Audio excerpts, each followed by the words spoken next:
Assalamualaikum, salam sejahtera, salam makmur Johor, salam bahagia. Tuan-tuan dan puan-puan, Alhamdulillah kita dapat bertemu kembali di dalam pentas Barisan Nasional pada hari ini. Alhamdulillah, tanpa melengahkan masa lagi, saya akan menjemput penceramah yang pertama untuk membidas dan mengulas isu-isu terkini yang berlaku di dalam pilihan raya negeri Johor ini. Saya menjemput saudara Ling Tiang Sun, iaitu calon Barisan Nasional N19 Yong Pin. Dengan segala hormatnya, saya mempersilakan. 柔佛州选举之所以发生，乃是因为政治不稳定所造成。因此，州选举的结果必须是能够为柔佛州实现政治稳定，才最合逻辑，也最符合柔佛州人民的利益。如果柔佛州选举结束后，政局持续不稳，又或是反而带来更大的政治动荡，那么州选不等于白忙一场，浪费大家的资源、时间和精力吗？ 所以，政治稳定是柔佛州选举最重要的诉求。选出一个能为柔佛州打造政治稳定、专注于制定有利于州及人民的政策，带领柔佛州经济起飞，毫无疑问也是柔佛州选民的最明智选择。我们可以从3个方向来分析，证明唯有国政政府能够保障政治稳定。 进而推动经济的复苏和起飞。第一，团结稳固的执政团队。国政府执政60多年，难免有做得不足的地方，但通过权力分享，始终保障政治的稳定，推动经济起飞，也成功维持族群之间的和谐共处。在2018年夏以后，国政仅存巫统、马华、国党3大政党，由3党所组成的国政团队，是一个经得起考验、团结稳定的执政团队。反观西盟3党，连共用西盟标志都无法达至共识，还谈什么合作及组成一个稳定的州政府？西盟以及其他政党如民兴党、MUDA就像一盘散沙。可以预见的是，如果西盟执政柔佛州， 根本不可能会有明确的施政理念和方向，无法为柔佛州带来稳定的政治和经济的环境，更可能把柔佛州带入另一个乱局。第二，理想的大臣人选，国政已有一位清楚明确的大臣人选，那即现任州务大臣Datuk Hasni。Hasni 具备丰富的行政经验，拥有清晰的施政和发展方向。 同时，哈斯尼也是一位中庸、开明、亲民的领袖。在他的带领下，柔佛国政政府在行管令3.0期间推出柔佛振兴经济配套3.0，让各行各业的 B40及 M40群体不分种族获得援助金。在哈斯尼以及国政行政团队的带领下，柔佛州在选后必定能创造政治的稳定，进而实现 经济的复苏和起飞。反观西盟，根据各党通过媒体所释放的消息，在这次的州选中，抛弃西盟旗帜的公正党属意前教育部长马志里为大臣人选，而继续沿用西盟标志的行动党和诚信党，则属于诚信党的署理主席沙利布丁阿佑。这显示西盟的大臣人选的问题上也缺乏共识。 州大臣是一州的行政长官，掌管行政大权，地位等同于联邦政府的内阁部长。西盟在大臣人选上无法达至共识，万一西盟执政，那等于为选后的权力斗争埋下了计时炸弹。第三，推动经济起飞，改善对外关系。国政重返执政后，一方面陆续重启在西盟执政时 遭搁置或展延的大型计划，如柔新捷运 （RDS）、龙兴高铁 （HSR） 等计划，确保这些基建工程能够顺利竣工以及造福人民。另一方面，以致力于改善被西盟政府所破坏的对外关系，特别是新加坡、中国、印度等重要的国家关系。在国政的努力下，州内的经济在各项大型工程的复工带动逐步复苏，在对外关系方面也逐渐回温。无论是投资、就业、贸易、发展等方向，都营造了良好的经济环境。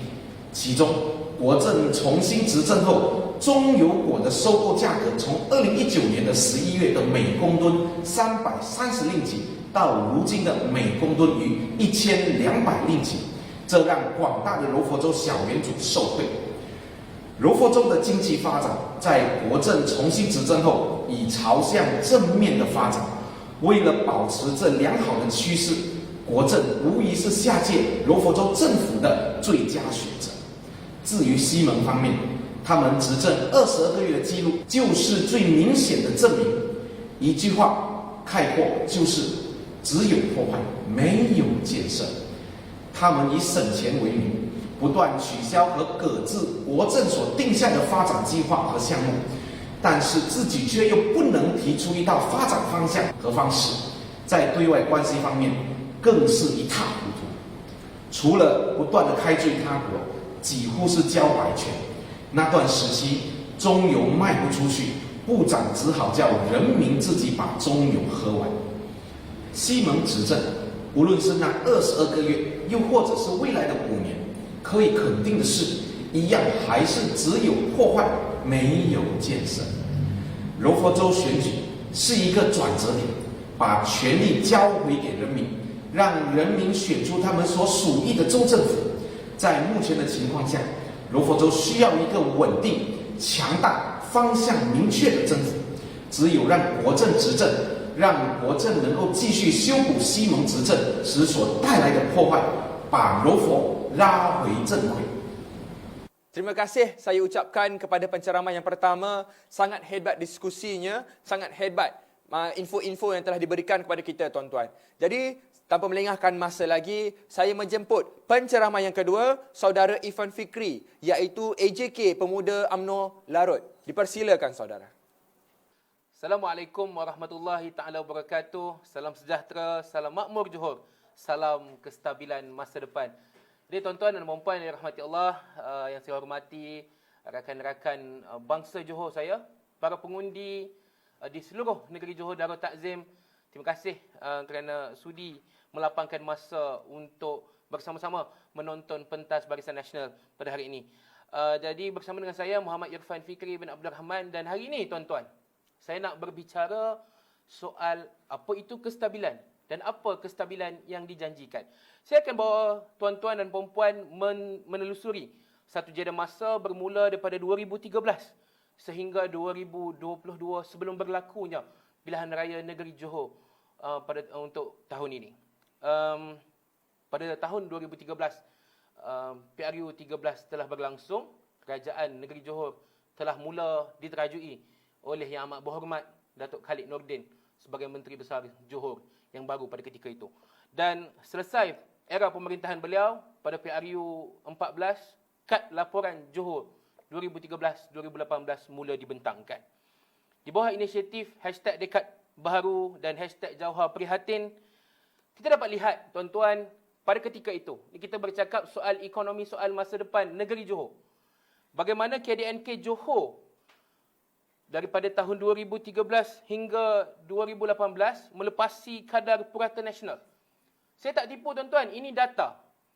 Yang mana pada ketika itu, Johor, KDNK-nya adalah 5.9%. Kalau dibandingkan dengan kadar pertumbuhan nasional adalah pada kadar 5.1%. Bermakna, 2013 hingga 2018, Johor ini mempunyai prestasi ekonomi yang sangat baik di bawah pemerintahan Barisan Nasional. Saya tak tipu, tuan-tuan. Ini data. Boleh rujuk kalau kata saya tipu. Dan Johor ini merupakan negeri yang mendapat pelaburan paling tinggi 5 tahun berturut-turut, mengalahkan Selangor. Tuan-tuan, ini kepentingan mengapa kestabilan itu penting dalam memacu pertumbuhan ekonomi sesebuah negara dan sesebuah negeri. Kenapa? Kerana apabila sesebuah negeri itu mempunyai struktur kerajaan yang baik, struktur pemerintahan yang baik, kestabilan kerajaan yang baik, maka keyakinan pelaburan akan meningkat, maka akan lebih ramai pelabur yang datang ke negeri ini melimpah ruahkan rezeki khusus untuk bangsa Johor. 5 tahun berturut-turut pelaburan tertinggi dalam negara. Yang mana Johor mendapat pelaburan sejumlah 114.9 bilion dalam sektor pembuatan daripada 2013 sehingga 2017. 60% daripada 140.5 bilion pelaburan komited terkumpul, berjaya direalisasikan dan 3,000 usahawan berjaya diwujudkan di bawah Pelan Tindakan Strategik PKS Johor. Tuan-tuan, fokus kerajaan negeri bukan semata-mata mahukan pembangunan dalam negeri. Fokus kerajaan negeri yang baik juga mahu meningkatkan pembangunan modal insan. Kalau kita lihat 2013 hingga 2018, apabila mereka mengatakan ada 3,000 usahawan baru yang dilahirkan hasil daripada inisiatif kerajaan negeri, makna kata kerajaan negeri ambil berat. Kalau sebelum ni kita ada 8,000 fakir miskin di sesuatu kawasan, apabila 3,000 usahawan baru lahir daripada sistem kendalian kerajaan, maka pekerjaan juga akan wujud. Kita boleh membantu lebih ramai orang untuk mendapat peluang pekerjaan. Ini penting tuan-tuan. Satu yang pertama, tambah pendapatan. Yang kedua, mewujudkan peluang pekerjaan dan mengurangkan kadar pengangguran. Semua ini berbalik kepada siapa? Berbalik kepada rakyat Johor. Sebab itu, hari ini Barisan Nasional tampil dengan satu slogan, kestabilan masa depan. Sebab apa? Telah terbukti, track record kami baik, hasil pemerintahan sebelum-sebelum ini sudah terbukti mampu melaksanakan apa yang dijanjikan. Bila saya sebut mampu melaksanakan apa yang dijanjikan, ini saya nak sebut satu demi satu. Tuan-tuan, 2013 hingga 2018, masih dalam skop yang sama, Johor berjaya menyiapkan 16,000 unit rumah ataupun 267% daripada 6,000 sahaja yang dijanjikan dalam manifesto PRU13. Kita tak macam yang seorang tu di Simpang Renggam. Janji nak hapus tol, tuan-tuan. Jangan cakap tol tu tak ada. Tandas tol tu lagi mewah daripada dulu. Itu kita nak tunjukkan betapa komitednya kerajaan di bawah pemerintahan Barisan Nasional. Dan Johor juga, kerajaan negeri Johor pada ketika itu juga memulihkan 35 projek perumahan yang terbengkalai daripada 14 yang dijanjikan atau 250%. Tuan-tuan pernah tak dapat janji, saya bagi awak RM1,000 tapi saya bagi lebih RM2,500. Ini kerajaan Barisan Nasional, tuan-tuan. Bukan saya tipu, bukan saya buat cerita. Ini bukan kisah dongeng, hikayat Lebay Malang ke hikayat Puteri Gunung Ledang, kata Abah yang sangat prihatin tu. Tapi ini adalah bukti keprihatinan kerajaan Barisan Nasional yang tiada siapa boleh sangkal. Saya bercakap soal fakta. Kalau nak berdebat dengan saya, berdebat juga dengan fakta. Saya cabar siapa yang menonton pentas Barisan Nasional ini, datang jumpa saya. No hal, anytime brother. Dan itu saya cakap pasal apa yang berlaku 2013, 2018. Mungkin ada yang kata move on lah brother, move on lah. Apa kita nak tengok pencapaian dulu? 2018 ni Barisan Nasional dah korup. Saya nak kata 2013 hingga 2018 tadi, kalau pencapaian kita terbaik di peringkat nasional, 5 tahun berturut-turut kita dapat pelaburan yang paling tinggi dalam Malaysia, di negeri Johor ini, mana pergi pencapaian cemerlang itu pada tahun 2019 ke atas? Mana pergi? Kalau betul apa yang kalian kata kalian mampu, mana pergi kecemerlangan yang telah dicapai? Mak saya, tuan-tuan, kalau saya biasa dapat nombor 1 dalam peperiksaan, kalau saya biasa dapat semua A dalam peperiksaan, kalau saya bawa balik 1B dekat dia pun saya kena rotan. Ini kerajaan kita, bila bertukar tangan daripada Barisan Nasional kepada Pakatan Harapan, jangan cakap B, tuan-tuan. Nak dapat E pun saya rasa jenuh. Asyik F je memanjang. Nasib baiklah rakyat tak rotan awal-awal kerajaan Pakatan Harapan. Kerajaan Pakatan Harapan ni dulu ada siapa? Ada termasuklah Tan Sri Muhyiddin Yassin yang disanjung sangat tu. Saya tak tahulah cerita PAS. Saya tak nak cakap lah pasal PAS. Dia ada satu kursi je dekat Johor. Apa dia boleh buat? Kadang kadang datang, kadang tidak. Siapa pun tak ambil kisah pasal dia ada satu je. Tapi tak apalah, kita kasih chance lah. Dia nak buat semak dalam Johor, dia buatlah.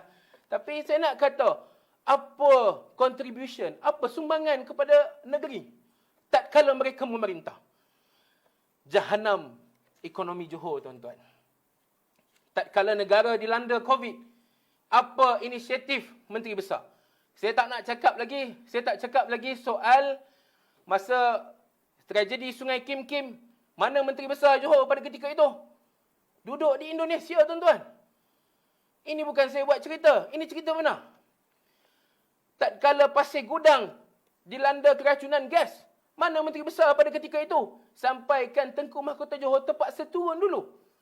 Lebih laju daripada respon Menteri Besar dan Kerajaan Negeri. Mana? Saya tak nak cakap soal agensi. Agensi memang dah bergerak dengan pantas. Tahniah saya ucapkan kepada agensi-agensi di bawah kerajaan. Tapi mana keprihatinan seorang yang bergelar Menteri Besar? Orang kampung saya kata, leader is an action, not position. Itu orang kampung saya kata. Tapi hari ini, tuan-tuan, mereka membuktikan bahawa mereka duduk di tampuk kuasa hanya atas nama, atas kuasa dan juga jawatan. Tapi mereka tak mentafsirkan tindakan mereka bahawa, saya adalah Menteri Besar Johor, ini tanggungjawab saya. Tuan-tuan, kalau tak bertanggungjawab seperti ini, kita nak angkat lagi sebagai pemimpin. Saya rasa kita ada masalah, tuan-tuan. Kita ada masalah dan masalah ini bukan akan berlaku hari ini. Masalah ini akan menjejaskan perkembangan, pembangunan dan nasib anak-anak tuan-tuan pada 5 tahun, 10 tahun akan datang. Kegagalan kerajaan membuat sesuatu untuk membawa keluar negeri yang kita cintai ini daripada kepompong masalah akan menambah 1,000, sejuta lagi masalah. Tuan-tuan, ingat. Ini bukan soal sehari dua. Ini soal masa depan anak cucu kita bersama. Selesai bab tahun lepas. Kita berdatang the current issues. Apa yang berlaku sekarang? Tuan-tuan, Makmur Johor. Sebuah inisiatif di bawah pimpinan Datuk I.R. Hasni, Menteri Besar Johor yang datang daripada Barisan Nasional. Pada tahun 2020, pakej Ransangan Ekonomi Ihsan Johor 1 dilancarkan.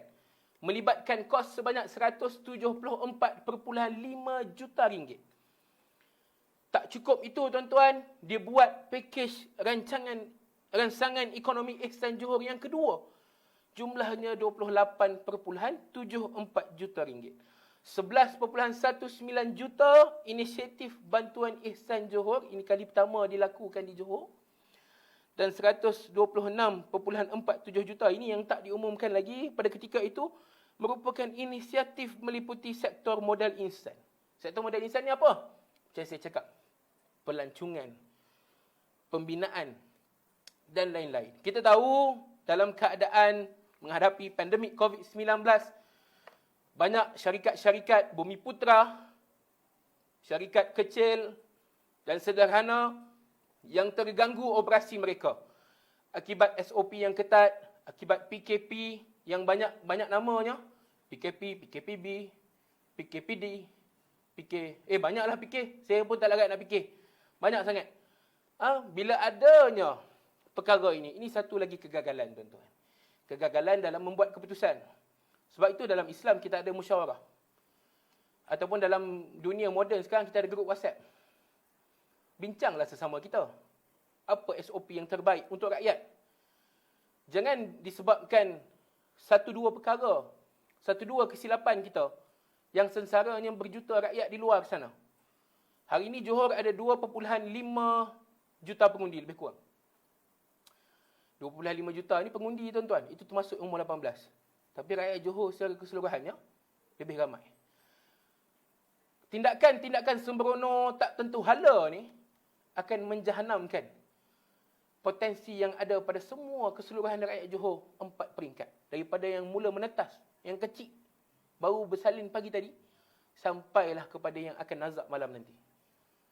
Tuan-tuan, semua mereka terjejas akibat daripada kegagalan kerajaan ataupun pimpinan melaksanakan sesuatu.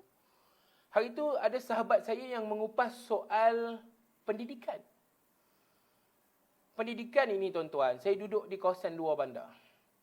Saya tengok bagaimana anak-anak muda, anak-anak yang bersekolah ini, terutama di luar bandar, tersisih tuan-tuan. Tersisih akibat perbezaan pendidikan. Ataupun sekarang ni kita ada satu terma baru. Kemiskinan pendidikan. Dulu Malaysia dikenali sebagai sebuah negara yang pendidikannya, sistem pendidikannya cukup baik. Sebab apa? Kita bagi secara percuma, semua wajib. Undang-undang kita kata anak-anak yang berumur bawah 18 tahun perlu dihantar ke sekolah. Kalau tidak hantar ke sekolah boleh dikenakan tindakan oleh pihak berkuasa dan sebagainya. Ini inisiatif kerajaan dalam memastikan masa depan anak bangsa kita terjamin dengan pendidikan. Tapi hari ini tuan-tuan, dah 2 tahun kita berperang dengan COVID-19 ini, PDPR, satu sistem ataupun satu medium untuk kita belajar dari rumah. Tapi sejauh mana keberkesanannya? Dan saya percaya, dulu di Sabah adalah kita highlight kes Viviana. Kemudian baru-baru ni timbul pula di Sarawak. Panjat pokok juga. Takkan nak tunggu pilihan raya, baru nak bertindak. Sedangkan ramai lagi yang seperti itu. Cuma dia tak tangkap gambar, upload dalam Instagram. Kata, oh saya kena panjat pokok sebab nak line internet. Itu saya baru bercakap soal line, soal connectivity, soal capaian dan rangkaian. Saya tak cakap lagi soal gadget. Berapa ramai anak-anak di luar sana yang tak ada pun medium ini. Mereka terpaksa berkongsi dengan mak, dengan ayah. Dan ada pula yang memang tak tahu dan tak ada. The whole family doesn't have a single smartphone. Ada, sebab tak mampu. Tapi apa langkah yang diambil? Yang pada ketika itu, awal-awalnya adalah Kerajaan Pakatan Harapan. Dan kemudian kata Perikatan Nasional bagus sangat. Apa tindakan? Mereka janjikan bulan dan bintang dalam belanjawan di peringkat pusat. Satu pun tak dapat. Tapi tuan-tuan, kita tengok apa yang Datuk Hasni buat kepada negeri Johor. Ada bantuan tablet percuma kepada pelajar sekolah menengah, sekolah rendah yang memanfaatkan lebih 3,150 penerima. Ini satu langkah yang baik. Kenapa perkara ini tidak boleh dibuat oleh mereka yang kononnya datang untuk, kami datang berjuang untuk rakyat, kami datang nak berkhidmat untuk rakyat. Mana? Mereka tak boleh buat. Sebab apa? Sebab scheme of things mereka hanya sibuk berpolitik. Mereka hanya fikir bagaimana esok aku nak bangun, aku masih kekal jawatan sebagai exco kerajaan negeri. Bagaimana esok aku bangun, aku nak kekal sebagai Menteri Besar Johor. Itu yang mereka fikir. Bagaimana aku bangun, esok aku masih lagi Perdana Menteri ataupun Menteri Kewangan Malaysia. Mereka tak fikir soal anak bangsa. Mereka tak fikir soal kesengsaraan rakyat. Jadi tuan-tuan ingat, kawan-kawan saya, sahabat-sahabat bangsa Johor, ingat, 12 Mac 2022, Tuhan telah memberikan satu lagi peluang untuk anda memilih siapa pimpinan yang akan menerajui negeri yang anda sayang ini. Jadi, buatlah pilihan dengan bijak. Buat pilihan dengan bijak. Undilah demi kestabilan masa depan. Kerana kestabilan menjamin kebajikan rakyat Johor seramnya. Tuan-tuan, tadi saya bercakap soal pendidikan. Kita bergerak pula kepada bantuan Ihsan Johor. Ada 41,565 penerima, merangkumi 17.75%. 36,345 RM250 secara one off. Mungkin kecil bagi tuan-tuan, tapi ini inisiatif kerajaan negeri selain kerajaan pusat. Kerajaan pusat juga bagi, kerajaan negeri juga bagi. Sedikit sebanyak meringankan beban. Implikasi kewangannya berjuta tuan-tuan. Dan pakej dan 3,220 orang ataupun keluarga penerima mendapat RM500 secara one off. Sebab apa pakej ransangan ini dilakukan? Kita buat tadi, saya dah cakap soal bagaimana sektor pembuatan, sektor pembangunan modal insan, bagaimana pendidikan dibantu. Kenapa semua ini dibuat oleh Datuk Hasni? Kerana tuan-tuan, negeri ini, negara ini sedang bertarung untuk keluar daripada kepompong COVID-19. Kesan jangka masa panjang COVID-19 ini memberikan impak kepada ekonomi. Bukan sahaja di Malaysia, bukan sahaja di negeri Johor, bahkan seluruh dunia. Kerana pada IMF telah mengeluarkan satu kenyataan dalam Bloomberg dan juga Forbes mengatakan pada tahun 2021-2022 akan berlaku Great Recession. Dan Johor 10 langkah ke depan apabila membuat pakej ransangan sebegini. Kerana dalam konsep ekonomi tuan-tuan, saya pelajar perniagaan yang duduk khusus dalam bidang ekonomi. Apabila kita meningkatkan likuiditi ataupun kecairan keuangan rakyat, maka mereka akan berbelanja lebih. Tuan-tuan, kalau hari ini tuan-tuan dalam poket ada 1,000, tuan-tuan akan belanja berapa agak-agak? 1,000 ni saya bagi untuk habiskan hari ni sebab esok akan ada lagi 1,000. Tuan-tuan akan belanja mungkin 1,000 atau mungkin 990. RM10 tu duit gerak pergi balik. Habislah 1,000 tu, senang cerita. Tapi kalau tuan-tuan ada 1,000 yang akan dihabiskan dalam masa sebulan, berapa tuan-tuan agak-agak tuan-tuan akan belanja hari ini? Tuan-tuan akan belanja kurang daripada 100 ataupun mungkin kurang daripada RM50. Maka ekonomi setempat tidak akan berkembang. Tuan-tuan, kalau nak pergi beli goreng pisang pun berkira masa tu. Sebab apa? Hari ni aku boleh belanja RM50 je. Nak beli goreng pisang, jadi makcik goreng pisang tu pun terpaksa tutup. Akak jual nasi lemak pagi tu pun terpaksa tutup. Sebab apa? Sebab tak ada orang nak beli. Orang tak ada duit. Sebab itu saya kata kepentingan kenapa ekonomi ini perlu dijaga. Dan bagaimana kita nak menjaga ekonomi ini adalah dengan mempunyai kestabilan dan kerajaan yang baik. Tuan-tuan, ini bukan soal hari ini. Ini bukan soal esok. Ini bukan soal siapa nak berkuasa. Tapi ini soal masa depan kita. Masa depan anak bangsa. Masa depan bangsa Johor bersama. Tuan-tuan, ada peluang untuk kita ubah balik. Kita ubah balik demi Johor yang lebih makmur, stabil masa depannya.